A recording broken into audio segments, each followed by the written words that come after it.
আল্লাহর বান্দা, নাম হলো তার মুহাম্মদ। সারা বছর নামাজ পড়তেন না, সারা বছর রোজা রাখতেন না, কিন্তু রমজান মাস যখন চলে আসতো আল্লাহর বান্দা এক ওয়াক্ত নামাজও কাজা করতেন না।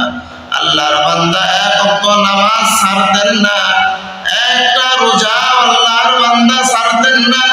আল্লাহর সেই বান্দা রমজান মাসকে এত গুরুত্বপূর্ণ ভাবে প্রত্যেকটা ঘন্টা, প্রতিটা সেকেন্ড, প্রতিটা দিন, প্রতিটা সময় এমন ভাবে গুরুত্ব সহকারে অতিবাহিত করত।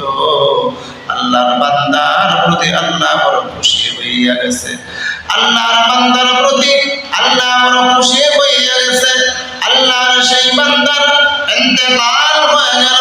ইন্তেকাল হয়ে যাওয়ার পরে আল্লাহর বান্দাকে আল্লাহর ওলি স্বপ্নে যুগে প্রশ্ন করতেছে, ও আল্লাহর বান্দা মুহাম্মদ, মা ফাআলাল্লাহু বিকা, মা ফাআলাল্লাহু বিকা, আল্লাহ তোমার সঙ্গে কেমন আচরণ করেছেন, আল্লাহ তোমার সঙ্গে কেমন ব্যবহার করেছেন, ও মুহাম্মদ কেমন সুন্দর আচরণ তোমার সঙ্গে আল্লাহ করেছেন, আমি জানতে চাই।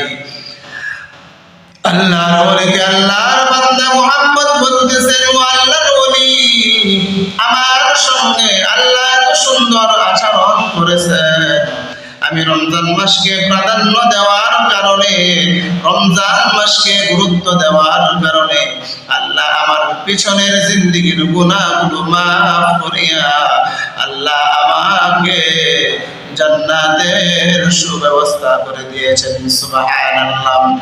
এজন্য যুবক ভাই, মুরব্বি বাজার, কথাটা শুধু আজকের দিনের জন্য আপনাকে স্মরণ রাখার জন্য বলছি না। রমজান মাস হচ্ছে সিয়াম সাধনার মাস, গুনাহ মাফের মাস, আল্লাহকে রাজি করার মাস, আল্লাহকে খুশি করার মাস। এই মাসে আল্লাহর থেকে আপনাকে জান্নাত কামাই করতে হবে, জাহান্নাম থেকে বাঁচতে হবে। এজন্য যুবক ভাই, মুরব্বি বাজার, এই রমজান মাসকে এতটা গুরুত্ব দিতে হবে যতটা গুরুত্ব দিয়েছিলেন আল্লাহর বান্দা মুহাম্মদ। রমজান মাসের কদর করার কারণে, ইজ্জত করার কারণে, রমজান মাসের সম্মান করার কারণে আল্লাহর বান্দাকে আল্লাহ জান্নাতের ফয়সালা করে দিয়েছেন। সুবহানাল্লাহ।